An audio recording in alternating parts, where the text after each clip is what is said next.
Mereka yang berdedikasi dengan tugas mulianya. Mereka yang rela mengorbankan kepentingan pribadinya demi kemanusiaan. Mereka yang rela meninggalkan keluarganya. Mereka yang tak sekedar kelelahan dengan beban tugas berat yang disandang. Mereka yang paling rentan terpapar. Mereka yang berjibaku mempertaruhkan nyawa melawan virus baru ini. Mereka yang menjadi benteng terakhir untuk masyarakat di negeri ini. Mereka yang rela menyingkirkan rindu demi menjadi pejuang sejati.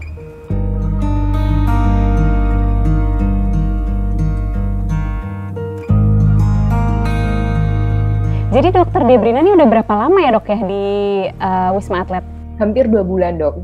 Kebetulan aku ikut gelombang pertama dokter relawan yang di sini.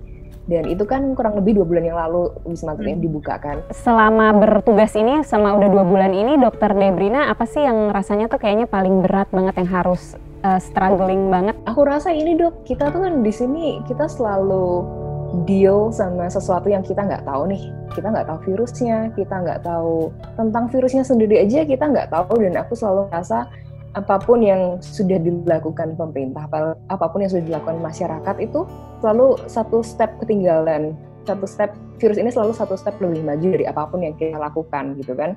Itu yang menurutku paling serem, kita bekerja dalam sesuatu yang kita nggak tahu sama sekali. Virusnya umurnya masih 5 bulanan, masih belum 6 bulan. Pikiranku yang kita lakukan sekarang hanya mengurangi damage kan, mengurangi apa yang sudah terjadi. Yang berperan penting untuk sebenarnya beneran melawan virus ini sebenarnya kan yang di luar kami, yang di luar kompleks ini, orang-orang yang di jalan, orang-orang yang di rumah. Selama ini kita bekerja adalah pasti terbesit pikiran, apakah ini sia-sia, apakah gue ninggalin keluarga gue di rumah ini sia-sia. Itu tuh yang bikin kayak gak tenang waktu kerja. Kemarin lihat foto Jakarta ramai banget gitu kan, itu kayak bikin kita sampai kapan kita di sini gitu kan. Kalau misalkan ini perjuangan kita ini ada maknanya, bagus. Tapi kalau misalkan nggak ada maknanya, sebenarnya apakah ini kita perlu teruskan apa enggak? Tapi kok di satu sisi kok kayaknya wajib juga kita teruskan gitu kan. Itu menurutku yang dilema-dilema dari itu sih yang paling kita ini susah untuk struggle-nya. Ya makanya nih ini kita PR buat kita semua untuk tetap semangat ya dok ya. Aku sempat lihat-lihat sosial medianya Dokter Debrina. Ada ini juga ya dok ya, maksudnya secara aku dokter kulit, jadi aku ngelihat ya ada efek-efek penggunaan APD itu gimana dok? Malah kayak aku mau konsul deh dok, kalau pas lagi tugas dok, iritasi dok, di sini sini ini paling parah. Terus kedua di kuping masih sebenarnya kalau dipegang masih kerasa bekas iritasinya sih. Iritasinya beneran yang kering banget, apalagi yang di kuping waktu itu ya, sampai ngelupas parah sampai udah lecetnya beneran yang lecet ekskoriasi lecet parah gitu dok. Sakit banget, kena rambut aja sakit banget waktu itu. Tipsnya sih sebenarnya pakai pelembab, tapi sebenarnya kalau lotion boleh dipakai ketika belum ada iritasi ya dok. Jadi maksudnya untuk kita mencegah. Tapi kalau misalnya yang udah lecet gitu, sebenarnya yang paling oke untuk memperbaiki sawar kulit itu pakai yang lebih konsistensinya tuh lebih kental dok, kayak petroleum jelly, dan dia juga mempercepat penyembuhannya, terutama di daerah-daerah yang tadi dokter bilang ada tekanan tuh, jadi kayak misalnya di hidung, di telinga, itu bisa tuh dok diolesin petroleum jelly di situ. Iya. Soalnya kemarin pakai plester pun itu tetap nggak bisa dok, tetap lecet. Jadi next time aku coba pakai petroleum jelly. Itu kan tadi perawatan kulit wajah ya. Kalau perawatan kulit secara umumnya gitu kayak mandinya pakai sabun apa, pakai pelembab atau enggak, itu apa dok? Kalau sebenarnya sebelum kesini aku bawa sabun antiseptik, tapi karena udah habis jadi sekarang pakai sabun biasa sih dok. Dok, tadi itu kan ceritaku aja nih di sini, tapi ternyata ada satu perawat senior, Ibu Ucu, dia udah 30 tahun bekerja di RSUD Helmi, dan menurut beliau nih, ini salah satu pengalaman yang dia paling susah untuk dealing. Jadi karena pakai mandinya sabun disinfektan gitu kan, kulitnya harus lumayan dikorbankan juga. Saya hampir tidak percaya bahwa saya akan menghadapinya di depan mata. Saat pertama, kami semua penanggung jawab dipanggil oleh direktur kami untuk mengadakan meeting bahwa rumah sakit kami akan menjadi rumah sakit rujukan COVID-19. Saat itu, hampir semua kami syok, semua menangis. Kami hanya bisa berpelukan, dan saya sempat berpikir juga, rasanya saat itu saya ingin sekali untuk pensiun dini. Takut udah pasti.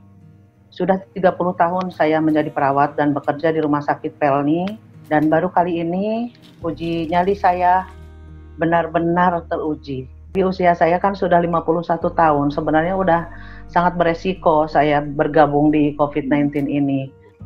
Bagaimana beratnya saya ketika pertama kali memakai pakaian APD.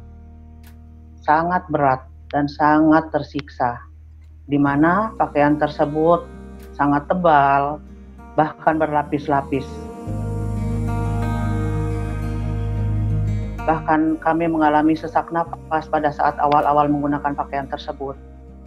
Gatal, panas, lalu kulit badan semua nampak merah.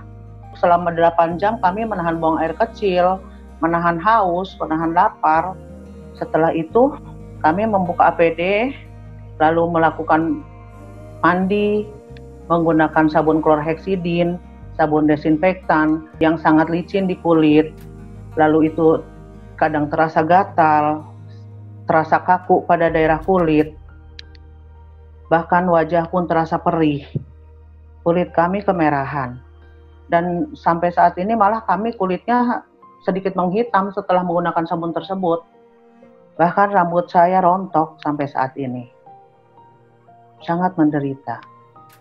Kami hanya melihat pasien-pasien kami bahwa mereka lebih menderita dari kami.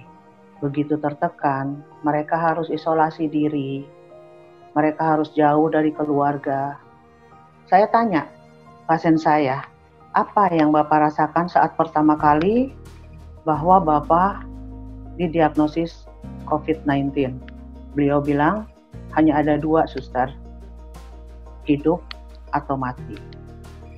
Saya meneteskan air mata mendengarnya.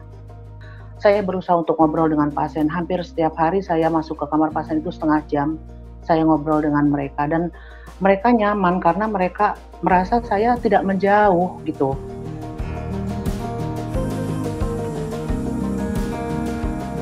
Kalau di Wisma Atlet itu kan sebetulnya nggak cuman kami dari relawan ID nih, jadi ada Polri, ada TNI, dan lain-lain. Nah, aku mau cerita juga, ada salah satu dokter TNI di sini. Kebetulan ini teman satu kelompokku juga, namanya Dr. Tommy Antariksa. Sebelum ditugaskan di sini, ditugaskan yang pertama saya di Pulau Natuna, nah, kemudian ke Pulau Sebaru. Setelah dari sana, saya kembali ke satuan. Ternyata baru 1 hari saya di satuan saya, bahkan saya belum sempat pulang ke rumah, ternyata ada tugas negara lagi untuk bertugas di Rumah Sakit Darurat COVID-19 Wisma Atlet. Pertama kali saya mendapatkan perintah, terpikir saya, oh, ini virus apa ini? Bagaimana cara mengatasinya? Kemudian apa efeknya nanti ke depannya? Tapi sebagai abdi negara, sebagai TNI, sebagai dokter pula, saya terpanggil karena justru saat inilah momentum bagi saya untuk mengabdikan saya dari 2 profesi saya, yaitu dari TNI sekaligus dokter. Itu saya setiap harinya menggunakan APD selama 8 jam. Menggunakan hazmat 8 jam itu bukan waktu yang singkat. Untuk efek dari APD sendiri yang paling menyiksa itu ada di 2 tempat sebenarnya. Posisi di hidung, ini kan ada penekanan dari N95 sekaligus masker bedah.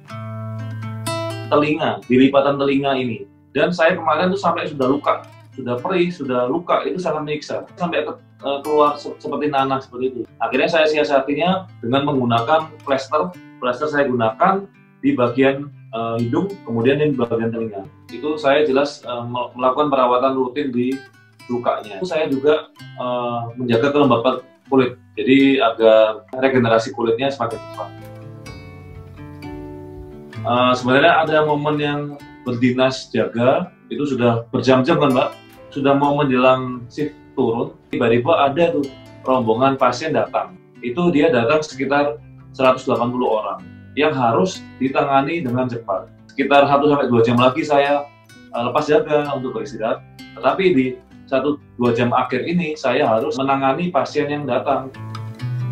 Tingkat kejenuhan tinggi. Kenapa? Karena saya bekerja di dalam hazmat itu yang jelas panas, Mbak. Ada gangguan juga di penglihatan karena saya menggunakan Google.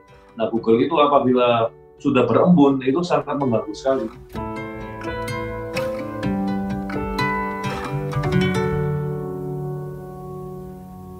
Keluarga saya sangat mendukung penuh. Kita berkomunikasi melalui WA group, kemudian bahkan kita juga telepon, kemudian video call. Pesan mama saya adalah tetap dijaga kesehatannya. Memang Tommy di sana merawat pasien, tapi jangan sampai Tommy melupakan kesehatan Tommy sendiri. Jadi bahkan mama saya selalu mengingatkan untuk sudah makan belum, kemudian minum vitamin, dan juga jangan lupa untuk berdoa. Saat pertama kali saya harus tidak ketemu dengan keluarga saya, baru kali ini saya merasakan kehilangan yang sangat berat, dan saya hanya bisa video call. Dan ketika video call, si cucu saya bilang, Umi puyang, aduh saya nangis tiap kali sampai kosan. Itulah mereka sangat mendukung. Saya bilang, tolong bantu Bunda karena Bunda di sini sedang berjuang. Jadi kalian yang harus mendukung Bunda, jangan keluar rumah. Dan mereka alhamdulillah sangat disiplin di rumah dan sama sekali nggak keluar. Gimana tuh Dok keluarga? Menurutku mereka lebih, orang tua ya terutama ya, orang tua tuh lebih panik waktu aku izin ke sini daripada waktu aku izin ke pulau-pulau itu atau lagi ke daerah bencana mana. Entah kenapa pamitnya lebih susah aja Dok, kayak negosiasinya alot banget pas itu. Sampai sekarang pun masih ada ke kayak udah deh pulang aja abis ini, gak usah lanjut lah, ngapain sih kamu lanjut kayak gitu, itu masih ada. Di satu sisi Dok itu bikin semacam mungkin kayak beban tambahan buat aku ya, karena tanggung jawabku untuk menjaga diri berarti lebih besar lagi. Karena aku juga bertanggung jawab sama mereka ya kan, aku janji ke mereka aku bakal nggak apa-apa di sini. Jadi memang jangan sampai aku kenapa-kenapa gitu sih.